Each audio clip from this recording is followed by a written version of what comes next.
On ne fait pas la fête lorsque ça brille chez le voisin, fidèle de l'émission News de Kin avec moi Betty Massengou. Bonjour déjà, bonjour, bonsoir. Ça dépend de l'ère à laquelle vous nous suivez. Eh bien, c'est déjà votre émission qui commence. Avec moi Betty Massengou, votre présentatrice préférée. Je vous aime énormément et je vous souhaite bienvenue dans cette émission, dans ces nouveaux numéros de votre émission News de Kin, une émission socio-culturelle, une émission qui reçoit tout le monde. Comme je dis tantôt que la porte est grandement ouverte pour tout le monde, pour tous les invités. On est là donc pour vous et on est là pour faire la promotion de notre culture qui est la culture congolaise. Et bien déjà, salutations à l'équipe technique de Congo Promo Télévision. Là, je vois mon frère Cédric Bakamana. Salutations déjà à vous. Merci pour les images. Salutations à Papa Dave, le papa de Joyce Davlin. Salutations aussi à ma maman chérie, maman Cathy Bakissa. Et je pense à notre cordon Timothée, puis il y a Serge, il y a Bogar, il y a Mwindu, il y a Mbinga, il y a Maëlle. Voilà.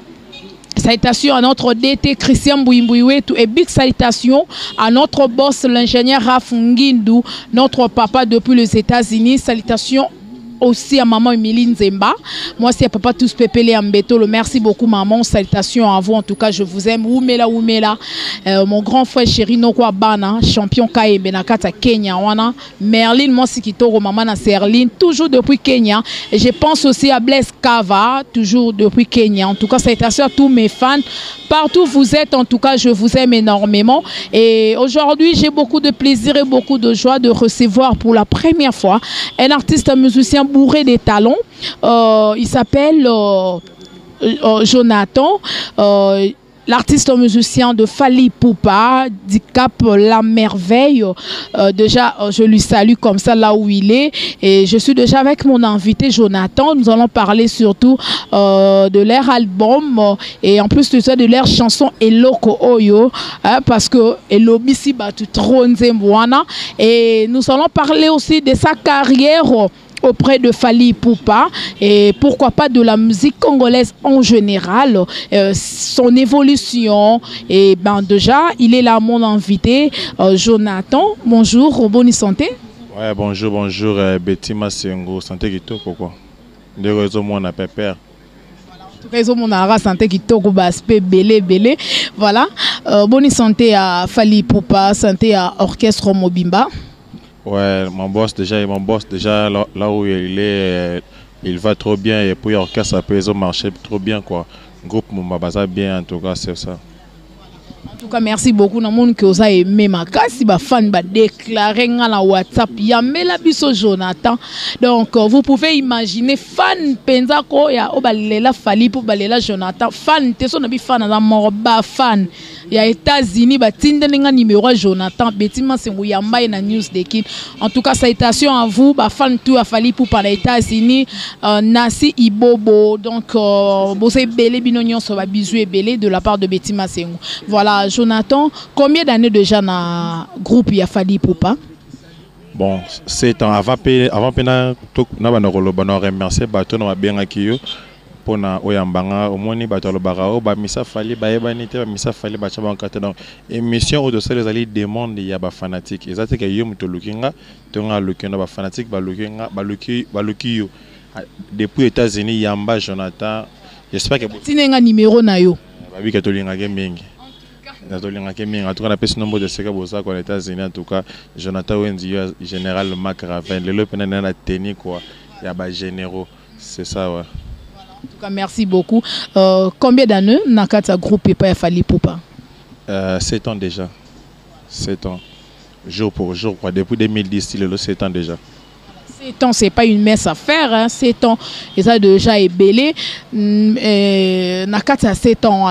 Ba musani no yokutaki et pas Fally Ipupa. Et puis pour la moni, ezaki pe na ba mise mususu bozaki ensemble na bango me bazala susté banani wana. On a kuta groupe complet.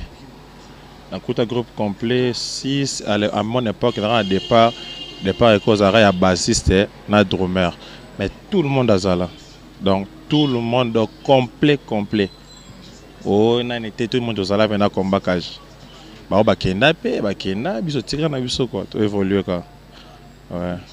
Merci beaucoup. Mais fidélité on a pourquoi msusu bakei net ba mission wana on a ba non malgré ba combo déjà et qui mangai ba ça souster même ba basiste na bino même ba Alvarito solo ba za tenga ça l'émission mon Alvarito ah no ça dépend na ngane émission que alors pas Fally Ipupa mais yo fidélité car c'est wana pourquoi bon mon musique to groupe to travail ça le rôle à train Fally Ipupa ça le moto à train biso ba wagon quoi et puis ceux qui wagon ça été moto très tambola wagon tambola ka so moto très bendango o to monique arena ya hôtel mekoki akitiki na moto très continuer neti nga pona na moni elo ekolongo sanga sikote parce que j'ai beaucoup à faire et puis j'ai beaucoup à apprendre na apprendre ne kokité quoi na zana no 7 ans par rapport à âge na kota kina par rapport à âge na comme na kokote le na kokote na zana so na comme kokone na ngala longo. Voilà, en tout cas, c'est bien répondu, Jonathan. Mais, na 7 ans, na libre parcours. Au taki, posaki album, il fallait pour pas ça qui n'a pas musicien. Au taki titre, moko bien ou intervenant qui n'a pas solo vocaux, surtout kokoyo quand wezanini.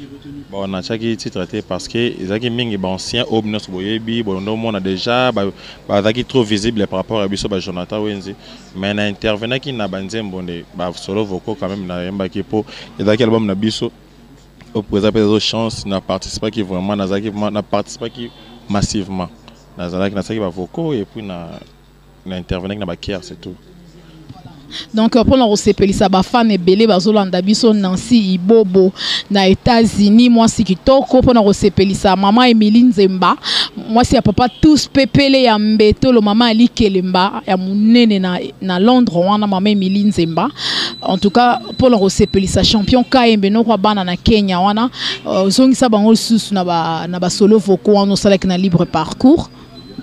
Nazana kasi nazana na droit ya bolingo yango sanza pona na ye mapata po amona kande ko na sete yango ngana pona na bolingo honorable Paul Bindu Julien Mabanza po kura bolingo logima okaza dia monitina nango te bina makota nas bina makwa affection wa mais Jacques Ita Clovis kinanga modi de protocole c'est 17 Ebola ouais msoso et na sera le sentiment na atia toya po mimi minene tia warame ayami wa mimi raye banzonzi de balokosa Jonathan Los ingénieur c'est bon c'est chez la mayo je reste au boutele ayami wa mi encarna cimento brisenkewa platini chibuta ko ba solo voko na la sala quoi yango. En tout cas, merci beaucoup. Donc, on a solo vocaux. Donc, Jonathan Wenzi. Donc, ça là, on a libre parcours. Je pense bien c'est Pélicibino. Mais Jonathan, quand on a solo zobetama, yo ça pas fallu pour pas 7 ans déjà en goyo. Musique au bino bozo beta. Pas tout ça va moi trop fallu pour pas comme beta bilo kwa kala ya bato mabele lisi. Et ça ni inspiration ça li sous te. Tout ça ni.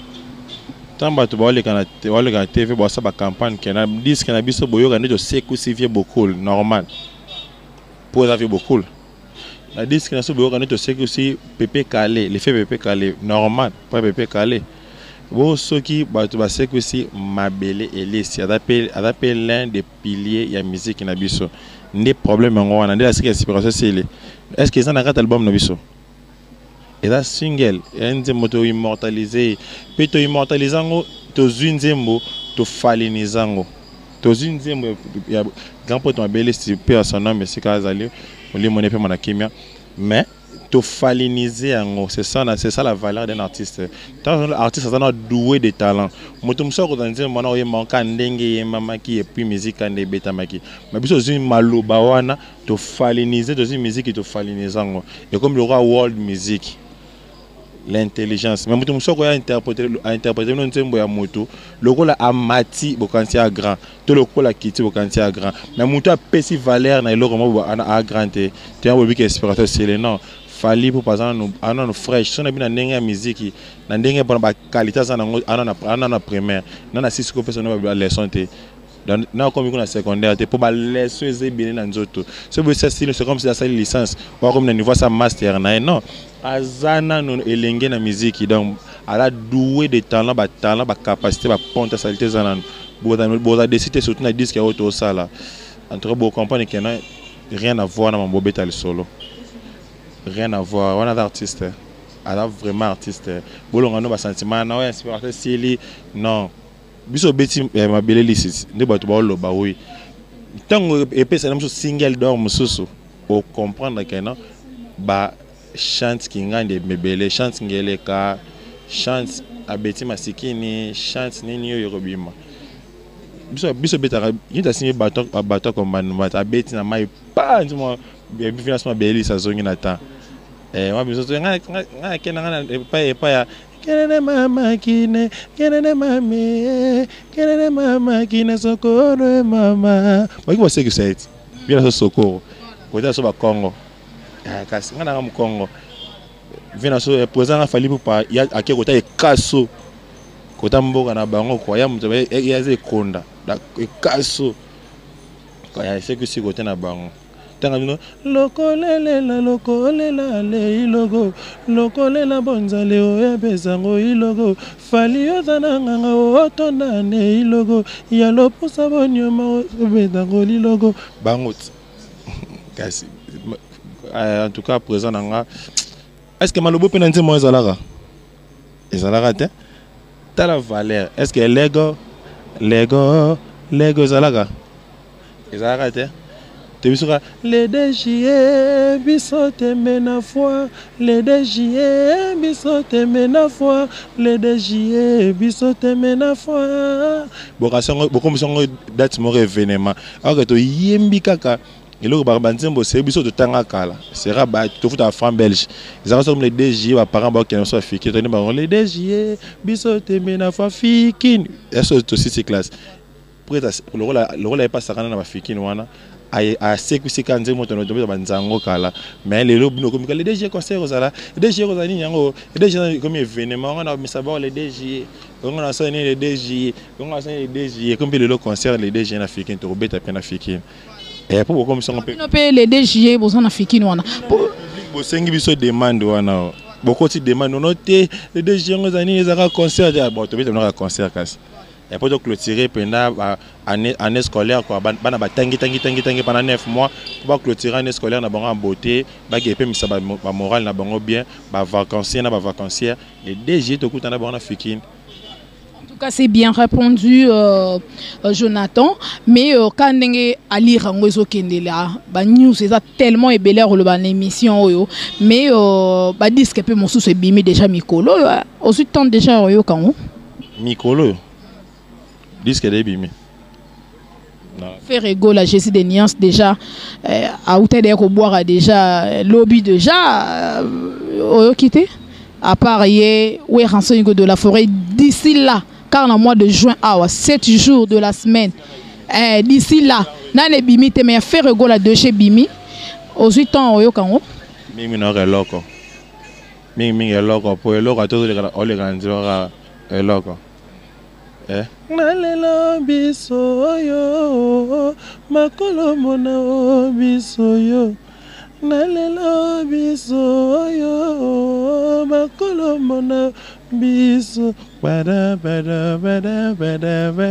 lego akotanga to kena atabata motora yango okena taxi ka yango okena voiture ka yango okena bar ka yango donc disque nzembo ebeto leka ba disque ka yango nana kena disque mote yo mo la consciente nzembo ebeto leka ba disque yango nana tuna ba disque bimi. En tout cas, merci beaucoup. Eza point de vue na yo to en vouloir yote. Mais Jonathan, aux artistes moko oyembara tellement bien, oyembara bien. Vous êtes un bon chanteur, mais ba mastani no yondi ba oyembara bien. Pour bino mingi bosala te, un des grands chanteurs, doit pas ngamutu so azate. Yo posa na ligne wana tonde. Malheureusement, na juriste était pour na juger que yo était donc on aura toujours amoureux to fanatique. Il y a battant ça na bango bien en tout cas d'encourager à bango. Attends ce ko banane. Ah bah belé na route ko tan kombo to on sa bonne kombo la émission be silika pour na bango donc ba route ba sala msa ki to na linga bino ba orchestre tout. Tout le temps, bah comme beaucoup de yo quand on a une émission ici là, elle n'a pas ce qu'on va ici les mamans. Basé belé tellement la ligne à bango trop. Qui m'a question en bongo, mais donc malam karaye ça et l'autre. Voilà, merci beaucoup Jonathan. Mais Jonathan, ndengo yembara wana. Yo peno banga artiste musicien. Ou à génération na yo ya 7 ans ana bobanda carrière moko. Et ça pas fallu pour pas et ça là l'orchestre mususu. Bana banga na muté pas d'abord pour thème bana na zanaka ngamoko. Nana thème te na imita na copia te na thème bana zanga mona banga muté. Na après na mamna sala ka muta bang sanga tilo saka El Mara champion d'Afrique. Pour ça zo yemba fois cher de poulet télé monotone na nzambe est-ce que na ko est-ce qu'un jour on a la capacité au travailler dire pour nous comme le roi et dans muta bank sanga tilelo a pas ba vina bisonio so ba sala ba o to bi ba grand muta bank sanga lelo ta présent nanga so ka yemba en tout cas un timbre na yote est-ce que yo banga ndeni timbre vocaux exact que faut timbre non toi octave moro ya première voix na première voix na première voix mais na bisko soki azoye mbay bangi saranga amitu na razaka mutu normal le roi biso to yemba to yeba sala musique nde ba sala inde musique pour ana innovation moko na nzoto no ndima te danga mna fanda kanayi da innovation na ebité quoi nenga mbele na album so yego mbele na répétition on ndima te ke yi da aropesa ba qualité ba nuance monsieur moko kima oko sauter na kiti. Donc champion bien que champion. Donc champion pinza na banga ke makas na respect va présent na niveau moko. Ba collègue ko ngai na banga raté mais na respecter ba valeur na bango. Ko banga c'est trop na bango point. To yo so ache guitare yo yemba ndenge nga pena yemba ndenge nanga. Yo yemba ndenge yebi nga yemba ndenge yebeli. Mais est-ce que na banga loni? Banga na muté ba collègue na banga muté.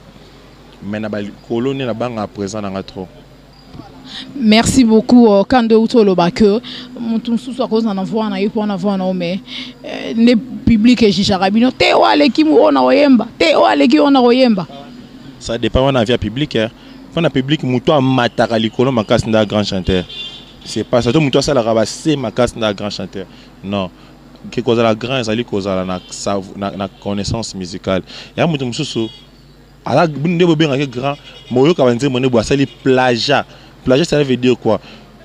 On a vu que autant quand même tu vois pour François Zoloba faut rédiger déjà ba TFC ba l'itala licencié en animation culturelle na ina à part pe wana sous ba formation mususu to zoa pour artiste c'est pas ba TFC faut da muto da défendre ko tinga na pena licencié en fiscalité.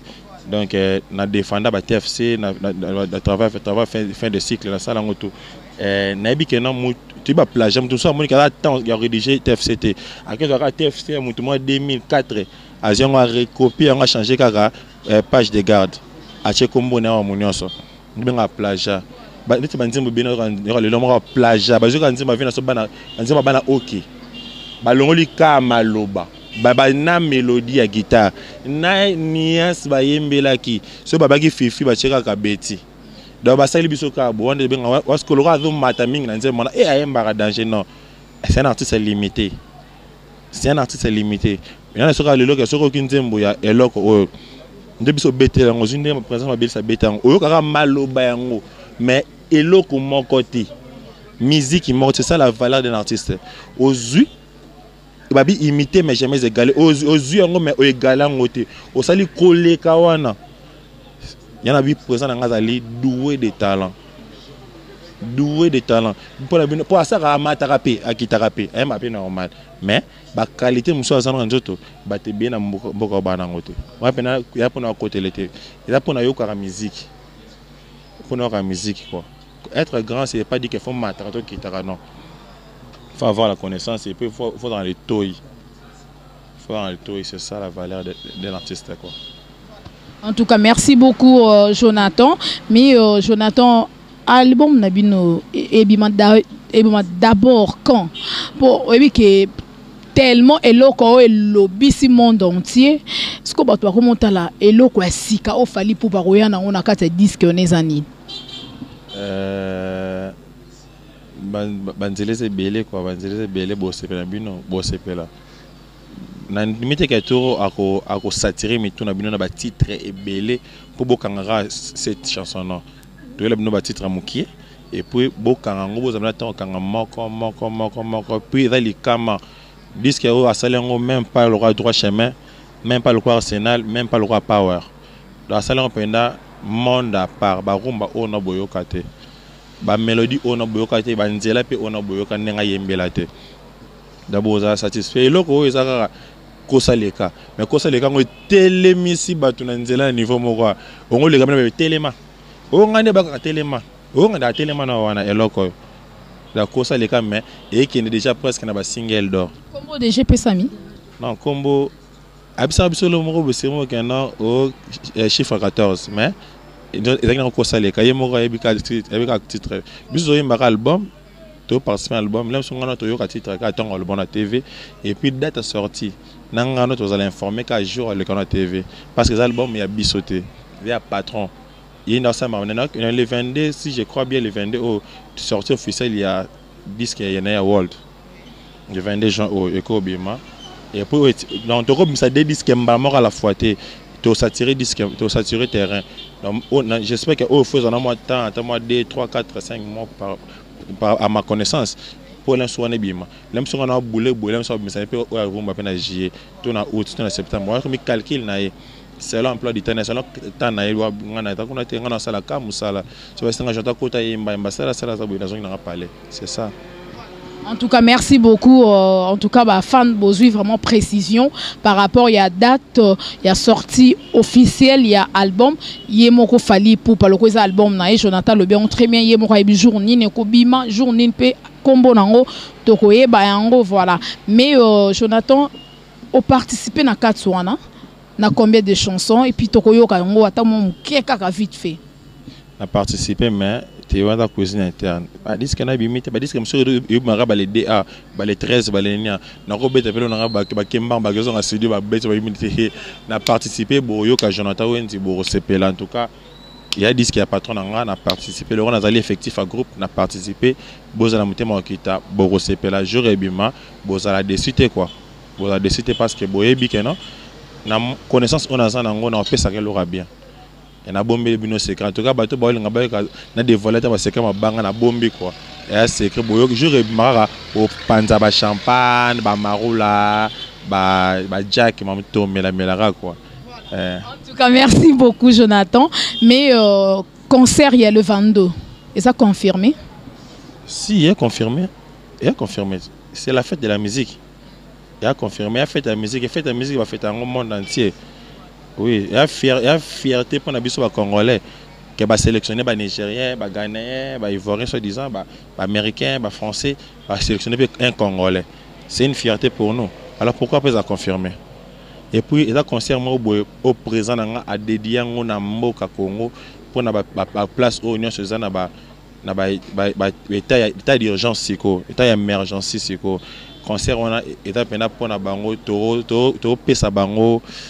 Concert de débat concert on a donc badon nyos tozoana to on a mboka bo la pena télé to pesa bango parce que UNICEF pesali ezali pe l'un des sponsors ya concert wana donc biso le rôle la présent na biso déjà ambassadeur a Dakar déjà ba te belé botala na ba télé yanga biloko là dans la crise mo na Congo le ya combattant les combattants lingi to beta musique beta mana pototé soi-disant pour ma politique en mboka alors que ministère d'aller anti-politique mamnya surtout wana to mo sibir en lelo orchestre belé et sibir frappe ya combattant lelo culture congolaise est comme bafoué est comme anéanti et mo comme Nil to yaki number 1 to mo zonga lelo dernier ou 4 donc avant dernier en liste et donc passé parce que valeur en mboka on a culture balé ndeka Christiana betara ne mais ça betara ndenge mobile betara ndenge c'est bakamba betara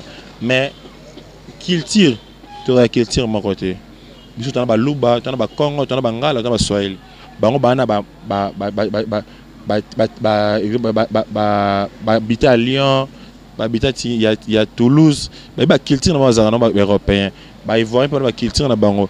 Alors échange ya culture wana ça la valeur ya mboka. Lelo culture na somo suka en Afrique. Pour que l'Europe est comme passé. En tout cas, il comme ko boma crise écoute na musique ba orchestre lelo comme ko subir ba frappe wana. Ba comme ko subir à la langue surtout conscient ba orchestre belé kanga nango. Et quand on a grâce à Gepo, il fan poto, ou pas encore à Fandi à comme corps, ce qui peut comprendre au salle, ce pas ça la boutique pour musique comme à bafouer. Tous ces bâtis, bah nous sommes combattants côté bah mais quand peut revoir bah décision à Bango. On est tous des Congolais. Sauf que le lot est qu'il y a na bali exemple ndé qu'on a eu moi aussi. On dit parce qu'on a souffrir de on a moi liaté. Tout banaka no baliaté. Pourtant on doit coincer na banaka zona le kona mwasi. Solo na komi ko maltraiter de kona mwasi po bino boto beta parce que ngana zo ko rasuste. Na mo ke sala ba bêtise pour nous faire souffrir de kona yo c'est bien nango. Donc bo pesa biso chance ya kozonga sa musique na poto to beta to moi échange culturel ça la bien ba misa pe va vivre ba misa pe c'est vrai crise en salami pour na mboka mais to ndimi yango. Mais bon, les GPTH, en tout cas, bon, mais le concert le 22, ils ont vraiment confirmé. Ils ont vraiment confirmé. Donc j'espère bien d'ici les 20, ceux qui calculent bien, à la Kuna. Parce que le concert le 22, comment le 22, tu as dit 3-4 jours avant, ou 5 jours avant, ou 6 jours avant. Mais si dit le 22, le concert est bel et bien confirmé. Le 22, c'est égal quoi. En tout cas, merci beaucoup Jonathan. Mais question à Nakutu Ezara Mukokara occasion au monde en soyez moko présent Fali wana to retourna epo ming na mon arabe musicien mozole kabozolo ba pona ba combattant. Mais est-ce que ba président na bino ba sangana déjà pour ba kena ba poto wana ba va et vient akia zongi ba ke ba zongi est-ce que ba sangana déjà ba kutana na ba combattant pour ba solo na bango pour que décision, si je peux le dire ainsi, est longue afin que l'artiste musicien nabiso bazonga la ko prester kuna na poto. Les musiciens ont fait les démarches mais les combattants vont s'abstenir toujours. Les musiciens ba saki démarche ba kuta ba solo mais les combattants vont s'abstenir toujours et comme commander et lo comme raison na c'est lo kwango. Et moi longa politique et moi commander ba compte à rendre il y a peuple n'a pas musicien, des fanatiques n'a musicien. Non. Nous côté musique, c'est vrai, musique peut échanger et ça peut relève il y a révolution mboka mais tout la mboka ni to zanango. To zwaka atende to vana na France. To ba français té. Pour français ko salango. État de droit ko protéger. Mais na Congo ko sala yango. Mama sort ne ko zala nini. Ceux qui ont que visa ba PCOT, ba récupérer ce que les bandes ambassade sort no ekozala nini. Ceux qui makalate tu pas au souka. Alors bino to boluka cause on biso peut mi batela. To mi batela parce que bino boza kuna lemso au salaire revendication la TV ozima yo pour melia ozima so kati biso ba tumso mona so na passé. C'est que on sa revendication ba coincer sur na mboka na bino kuna bo coincer biso et pour ba coincer sur na mboka na sort ne ce que na famille. Ceux qui vont alléger que ta tâche, tu veux que tu ça là à te revendiquer ceux qui ngé inde ceux qui mettent kuna. Mais est-ce que ba coincer biso. Tout ça sous des autres mboka tu ba coincer sur biso. Finalement ça on a sous comme ce que ba chege to ba clochard na bandela parce que peuple seul auto fond des appartenir à l'état. Ndako no mo l'état pas bimisio. OK pour hôtel ba so bimisio.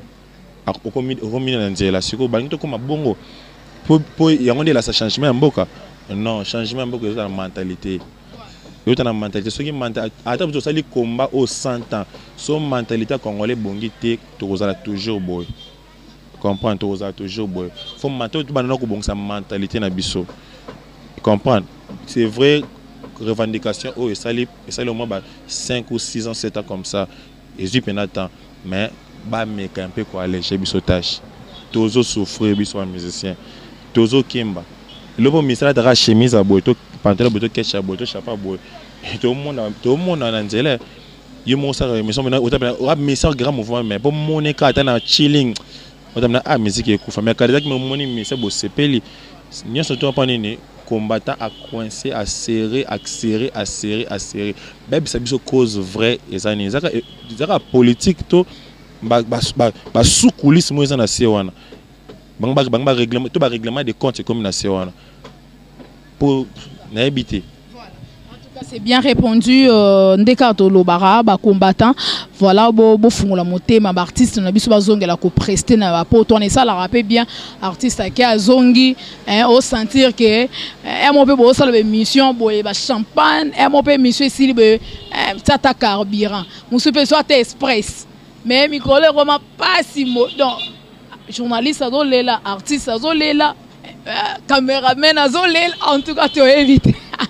Donc je pense bien nzamba osunga ba musicien na biso ba ozonga robeta kuna bo fungolara motema voilà et au sala bien mais à part wana c'est comme si masolo Angola fali pour paso ki pangote pour na omona ba orchestre belé bazo beta na ba Angola wana ba Kenya ezani ni fali pour pas azo c'est la producteur pour yemoro déjà comment na producteur et ça pour nani.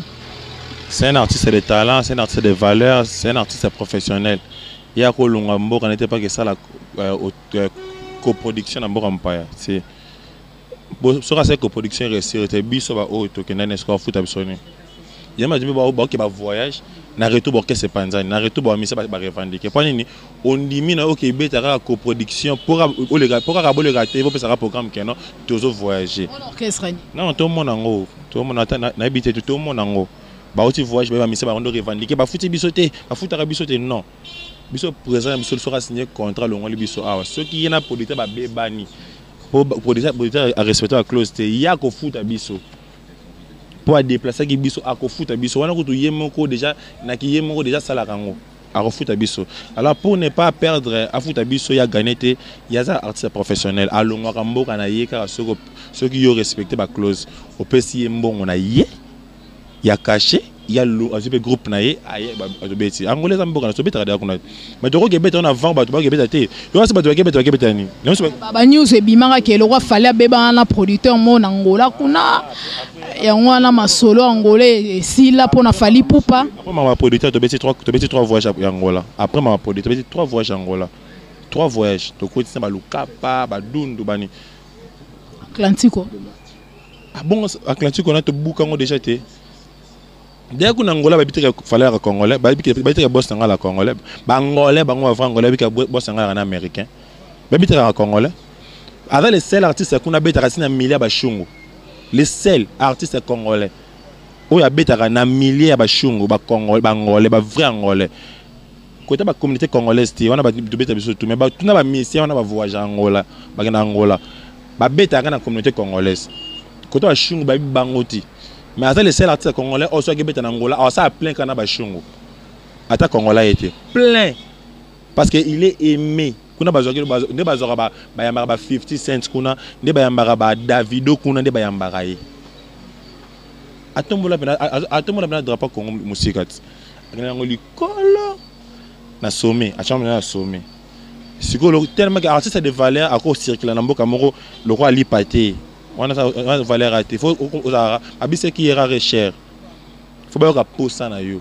C'est que en janvier on a février le 25 février aux société comme nango ka pour beta mana to il ba que voyage so bazo solliciter artiste on a trop a bo yango po bilo producteur ba société producteur ba mukie ba coproducteur de ba comme belé oya ninga na che salle na che salle yo cha billet ya ba musicien so beaucoup mikuna mbongo yokoto to kabola 50 et comment so ya sala rangote yo yé pena so biso 100 000 50 000 20 000 au PC bosali close aye et ça rangote a sala rangote aza artiste professionnel aye bi ba qualité na aye bi pe oya zali et le moment so ba congolais to ninko mi ba autozate comprendre non to mi ba autozate donc autosalité yango mona todo kende musique congolaise kende ils allaient un peu dénigrer bafouer valeur exacte pour producteurs on a valeur les congolais sont toujours comme ça les congolais à congolais je peux lui donner 10 000 $, il peut venir jouer non il est pas pareil il est congolais mais avec un état d'esprit il y a américain, il y a français. Il y a congolais de sang. Mais t'as d'esprit, il y a pro, il y a Booba, il y a Maître Gims, il y a La Fouine, il y a 50 Cent. Mais nous sommes congolais. Il y a Vabongo. En tout cas, merci beaucoup, c'est bien répondu. Voilà, déjà, tu as chuté, tu as malé na souka émission na biso. Mais Jonathan, bande konyon so basolanda biso nde autour tout à l'heure concert, il y a le 22 et ça bel et bien déjà donc et ça vraiment confirmé. Est-ce que Kozala Falia Koya, est-ce que orchestre Mobile Koya? Donc Jonathan Alobi et ça confirmé baroya wana pona ko prester pona ko sepelisa. Baronyon so balinga la musique congolaise voilà. Mais na bande konyon so basolanda biso. Disque ya Fally Ipupa et ça world ya zo betango ndo yolobi tout à l'heure de world na rumba. Mais na terrain mikolo world wana ezaka batalibanda kuna ne mutu bakopeyango to pena bakini na biso ape yobika ndezala aux serments aux respectueuses et aux batu ba pesa valeur mais kenda pe quand même moi tourne à boîte Paris d'appeler la nuit on fait bouger la capitale. Bonne musique africaine au reste original. J'ai des filles sexy assises à ma table. Ce soir on s'enjaille, elles vont valider. On dépense à compter. On vit qu'une seule fois. Sortez vos billets. Les filles vont danser. On est venu faire danser tout Paname. C'est Paname. Il y a des femmes du champagne ici, c'est Paname. C'est Paname. On est venu faire danser tout Paname. Tout Paname. On est parti pour toute la night. Ya Walt. Mobina ngot. Et t'as pas même délété. Yo tozi lango plus fort là mususu. Surtout moi là ngamo bébé là ngai Joyce Davlin. Donc moi on a 2 ans et demi, ok déjà 3 ans mais aye manze moi on est comme ils sont à coup de chapeau Fally Ipupa te et ça te Betty Masengo comme journaliste à Fally Ipupa te pour ba toi azara bon so ko misi mutu asali musala bien oh komi mutu nae mais or biso ba o to sala musala na biso na droiture. Il s'agit de critiquer, de critiquer. Il s'agit de féliciter, de féliciter. C'est comme ça on fait le travail. Voilà.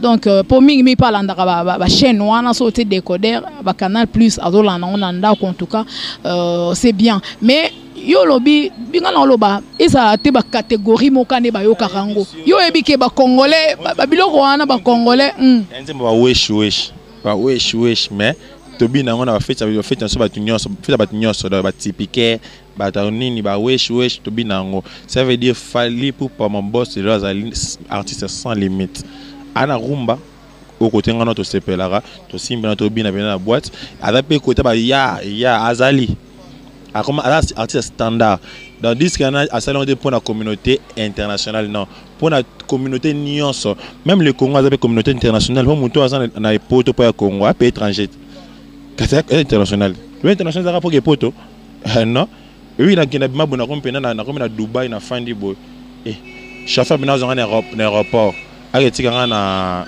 hôtel on a daki bena bato ba na Dubai baby Al-Baha suite na fanda na pour place champion KM grand frère na komara na Dubai wana fanda kina Al-Baha bato baby kuna bazala ki donc ok na voiture you from Africa I'm from Africa you from I'm from DRC Congo Brazzaville Congo Kinshasa I love Fally Ipupa achina kanzimo ngoya I love Fally Ipupa oh nabi abo ngande tembi imbiso sko mutu mais na qu'est-ce qu'on a boîte na bango les garages comme dans les garages en bois mais ça n'a pas dans Dubaï mbambo te belé po imtanda tam sanga pena trop et donc car na biso na vie na biso quadre na vie na biso de la forêt nzembo kala ba sera ba solo la biba kibuisa bien so papa chéri ba TH ba nini mais biso pena tina eloko yo bato balazana section na yo kata nzembo te na faire rigoler na yo na oka héritier te ba musicien ba beta kuna na papa wemba on peut ba bimisi mikolo si fa no ka nzembo wana ba oto batika liko ya fa bakenda fa angolais ala bakenda moi trop pour côté kuna ko bouler te ko beta po ba chako kate Ko boulot to ko beta ba chaka bino kate bozate. Prévané biso comme de gena pera Dubaï. Orchestre comme de gena Dubaï. Ba so ameka même ko Dubaï boy. D'accord. Maintenant c'est bien à présent nga po biso kena to gena ba vrai poto. Ba Paris, ba Belgique, ba nini. Po na tuna vena nga apesanga conseil vena comment ça nani? Vena so ota poto nga ba livre na théâtre nani. Aux familles nanga yo. Nani. Comment est? Sakala. Sakala. Il y a comédien non? Oh il y a un livre. Il y a Moscou Fitch il y a un Sakala. Et là yete. Et là Sakala te nani wana. Pour Natala peu sérieux wana. Et là film mo boya. Abana rejoindre groupe Salongo. Ye wana. C'est quand on dit même muta joua Moscovitch wana. Comme on est qui manga et yaga ayo so ngo ke poto solo osoma mutu ko na bilamba batu balula ba famille na obeta libako na famille te ba fingote faut que ba Paris ba Belgique ba nini mais so ngo ko no muta ba arme ko sa beti da ba arme nucléaire kende ko tena wota ko ta ba livre kuna ba dara ba bilamba na pour on a bi ka orchestre mo ron mute ke jet set Jessie de Nias fait rigola ba on to ba ke beta kuna poni pobino bo ke beta kuna te tondeni da campo to moko tuna benga o tenga campo to ko to dozo campo ta la te kuna ka beti de kuna songo o sa ba livre o sa librairie il faut que kuna mais songo beta musique ko tana ba star solo faut que ko to biso kenda les États-Unis ba Paris ba Belgique so kende kuna na gondo ko beta musique songo sa étude ba livre pour perfectionner connaissance na o keno ko te kuna o tanga bien pour grand prêtre la kuna te na biter bana musique c'est chez mon boss dans un code mboka raté nem monsieur dozona tara ba bengi États-Unis pour ça tara ba bengi États-Unis pour ça mais je ba bengi na mboka na pour ça nga chaque jour na pena fona sombe champagne quoi da ba gampo te ba États-Unis ba na Europe côté ba Paris pour wenge le ba Panama côté à la Panama mais songo que côté vena so Poutine awana yomo quoi pour ba Toki mada guerre, on a soit bombe surtout Koufa. Toki mada guerre, en tout cas, bah de tour à niveau encore pour la mois de juin ou le 22 juin à la Cigale quoi. Le 22 juin à la Cigale à Paris, bah billet déjà. Et était comme un beau qui sont habillés tout à le 22 juin, bon on a décidé parce que spectacle auto préparé, Betima Sengo. Bah tout bah mon ango dépend bah quand on est au là, bon mon ango les DG na Fikin. Bon parce que la Cigale à live. Le DGA. Vous avez Cigale à live quoi. Vous avez décidé. Vous avez décidé pour vous rassurer loco. Bande bimi. Nan boyo kiangote. T'as tout rare. Tu as rare tina mboka. Tu as na Congo mais tu beta pe rare. Bosco Liban na caprice ni tozana. Exigence ni tozana. Donc boy les 22 jeunes à la Cigale à Paris, bah tout à Paris, bah tout à Belgique, bah Allemagne, tout coûte les 22 jeunes à la Cigale. Attends au Kende. Bon, Kende combien de personnes? Bon, délégation ça va te belé. Bon, là sur ambassade né confirmation que Kende, et est-ce que ton ambassade doit répondre à ce visa, né dans ce bétin ma c'est un Kende. To bétin a raté. Mais son a joué en tout cas dans bengo bétin dans Kende. Ce bien ajouté dans ce que bétin a tikali. Et pour ça déjà bah beaucoup dans ce temps na Kende ngamoko na bete batou na ngamoko. Déjà présent dans pesa une opportunité moko boy. Grâce à comme on a bah les États-Unis bien ko ça na ngai do ba tu lui peut soutenir nga. N'est pas mis samso à soutenir ni bon j'entends bien tout moi Turquie moi Dubaï et puis Kinshasa quoi. Donc on a un complexe na sala musa na pour na prototé. Mais je regarde NASA près. Dans après quoi. Mais na sala ngote nega présent nga le quoi la bi j'entends on jazala kana Kende kaka. Maintenant après c'est un peu ça. Mais rendez-vous à mort pour na juin le 22 juin à la Cigale. Tokutana wana ba congolais nyonso ba africain tout tu as fêté la musique et ça la biso bien quoi.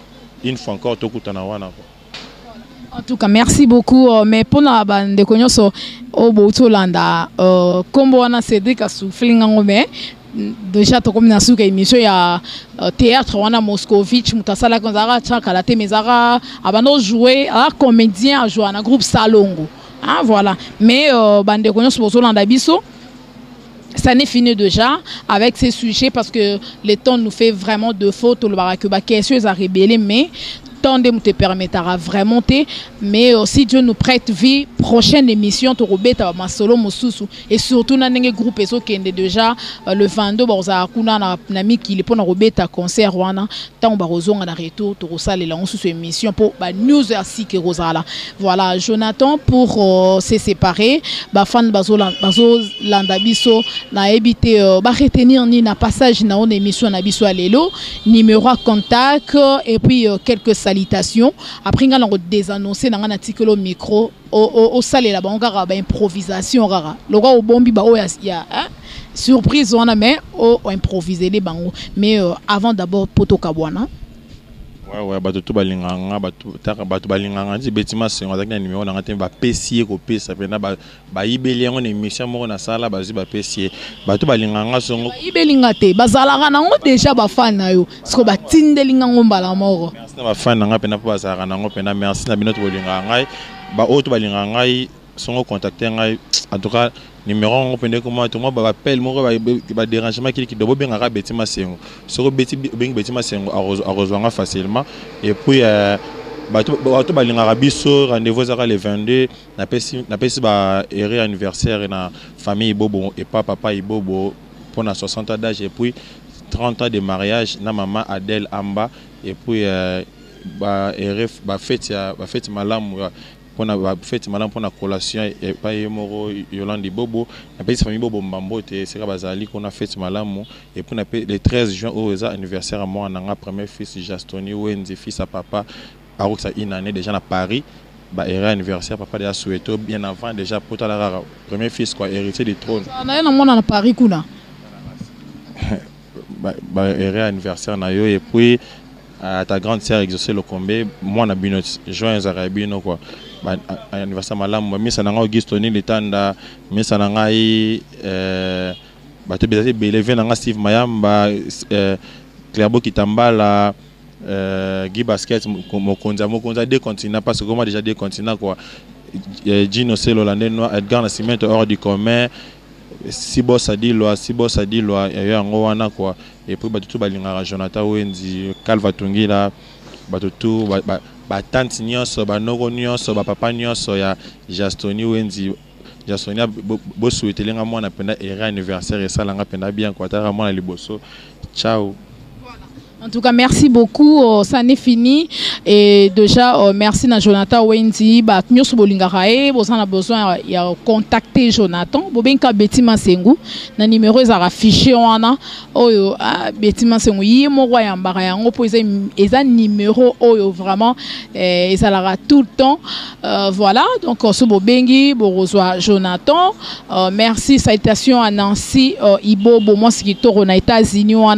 Fan tout. Au balingara fali pour pan États-Unis bolingara Jonathan en tout cas yé to yambe libino karande bolingara voilà je pense bien boyoki très bien ba news au apesibino et déjà merci beaucoup déjà à Cédric Bakamana pour les images merci à papa Dave Moubama les papas de Joyce Davline et joyeux anniversaire à ma petite sœur chérie Staï Dibenecha moi c'est Guitor Babi yo tayo wapi po tayo wanande na poto ba yebi valeur nango quoi Staï Dibenecha joyeux anniversaire à toi, que du bonheur ma belle et salutations à ma maman chérie maman Kati Bakissa, salutations à maman Emiline Zemba moi si qui toro maman langa moro maman Emiline Zemba maman elle qui le mbazalara moro moi si papa tous pepele ambeto na Londres wana maman Emiline Zemba et je pense à mon grand frère chéri no quoi bana champion KMB depuis Kenya sans oublier Merline, maman Serline et Blaise Kava. Donc, salutations à vous, salutations à tous mes fans chéris, fidèles de cette émission. En tout cas, merci déjà à vous. Merci pour la confiance renouvelée à cette émission. Et merci pour la confiance que vous me faites. En tout cas, ça me va droit au cœur. Je vous aime énormément. D'ici là, portez-vous bien. Merci à Papa Dave. Merci à Timothée Piana Serge, notre cordon. Et merci aussi à notre DT Christian Bouy, merci Cédric Bakamana pour les images et big merci, merci infiniment à notre boss, l'ingénieur Rafungindu, notre papa, Oumela, Zala. Pour Bissou Babetima, c'est Zala, toujours dans Congo Promo Télévision. Notre papa, l'ingénieur Rafungindu, depuis les États-Unis. Et chers fans, moi je vous quitte déjà, je vous laisse avec Jonathan. Et d'ici là, portez-vous bien. On se retrouve déjà à la prochaine. Au revoir. Bye bye. Mwana mokeba kokolisaka esena bileye bonga mokolo koko mokolo boye na zuatanda mabolingo pene na yo